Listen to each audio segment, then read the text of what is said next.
Like when did you guys decide to make your project? So early 2021, you know, in late 2020, crypto was started to be like more of a thing again in the mainstream, public.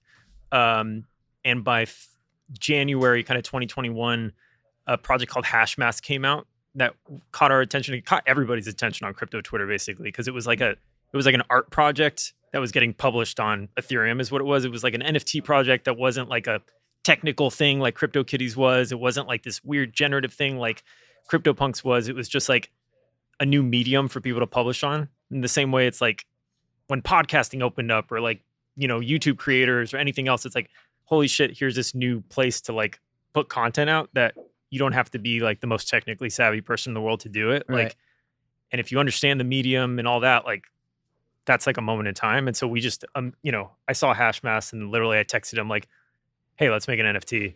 And he, was like immediately like, let's fucking go. And I think the next day I sent like a legal Zoom, I made an LLC as a way of like, okay, this isn't going to just be like a COVID side project that we don't follow in on. I'm like kind of burning the ships. Like, this is going to be a pain in the ass to wind down because I'm like incorporating and all this crap for it. Anyway. Damn. Did you guys own a bunch of others up to that point? Like since your CryptoKitty, were you continuously buying or? No. So what was the first move you made when you like said, let's start a project? Like, how did the name come about and how did the art come about?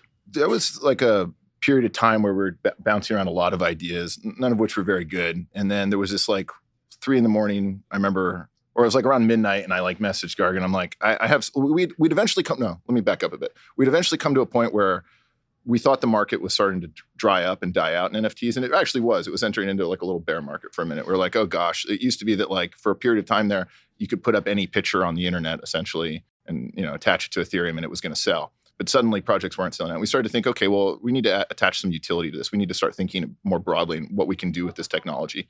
And we had this idea for like a very highfalutin art board idea where it was like, okay, if you own an NFT, and we were imagining that these were going to be like Miro or Mondrian-esque, like paintings. If you owned one of them, you would have access to a drawing board where you could drop a pixel like every 5 minutes or something like that. And we're like, oh, and people create collaborative art and it'll be beautiful and whatever. And then that night that we had the idea, or a little bit after the idea, I call an old friend of mine, Nicole Muniz, who ended up becoming our CEO later, someone I've known since I was 15 years old.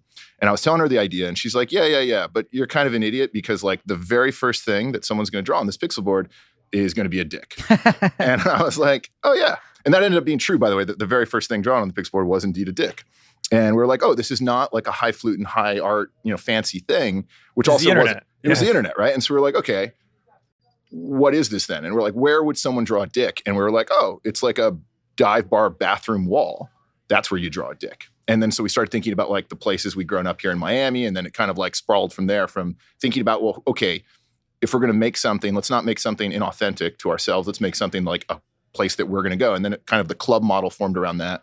And it was late at night. It was like midnight. And I messaged you. I'm like, I'm going to write you an essay with a crazy idea. And in that had the words Bored Ape Yacht Club and had a bunch of like imagery of like CBGBs and Andy Warhol's factory and just like, an aesthetic that felt really cool and interesting to us from like 1969 New York. And it just felt like the kind of club that we would want to be a part of. And from there, like, we just tried to make it more like ourselves. We like, at first the idea for the yacht club, the exterior of the image had, was like, decrepit, like Bayside, Miami kind of old yacht club. And then eventually we thought it was even cooler to put it in the Everglades and like make it ramshackle and secret, like this, like, special place that you'd have to find. And then Bored Apes, of course, came from the idea of these like crypto Twitter personalities who to us seemed like Bored Apes. To ape into crypto or in trading communities, you can even see how popular it is just from like, I think it's AMC is now doing their own like stock that's like ape.